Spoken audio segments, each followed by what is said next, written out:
આજે અમે કુલ 4 મુદ્દાઓ માટે આવેદનપત્ર આપ્યું છે. એક 2012ના નાયબ મામલતદારોની સિનિયોરિટી યાદી પ્રસિદ્ધ કરે, 2015ના ક્લાર્કને પ્રમોશન આપે, સરકારશ્રીમાં જે અમારે જિલ્લા ફેરબદલીની અરજીઓ પડતર છે તેઓની જિલ્લા ફેરબદલી કરી આપે, અને ચોથો ખાસ મુદ્દો કે જે હમણાં અઠવાડિયા 15 દિવસ પહેલા જે નાયબ મામલતદારોની વગર કોઈ કારણે જિલ્લા ફેરબદલી કરી દેવામાં આવી છે તેઓને તેઓના મૂળ મહેકમે પરત કરવામાં આવે. આ 4 કારણે અમે આજ રોજ કલેક્ટર સાહેબને વડોદરામાં આવેદનપત્ર આપે છે, અને બીજા ગુજરાત રાજ્યના અલગ અલગ જિલ્લાઓમાં પણ કલેક્ટર સાહેબશ્રીઓને આવેદનપત્ર આપે છે. રેવન્યુ કર્મચારીઓ દ્વારા વિવિધ પ્રકારની માંગણીઓ, એમની અંદર ક્લર્ક, રેવન્યુ તલાટી અને નાયબ મામલતદાર ત્રણેય સંવર્ગની જે માંગણીઓ છે એ માંગણીઓ બાબતે વિવિધ એમની પડતર માંગણીઓ છે એ બાબતે આવેદનપત્ર આપવામાં આવ્યું છે.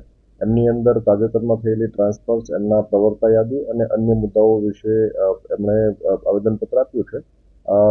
માંગણીઓ એમની આપણે વિભાગમાં મોકલીશું અને ત્યાર પછી સરકાર દ્વારા નિયમોનો અમલ કરી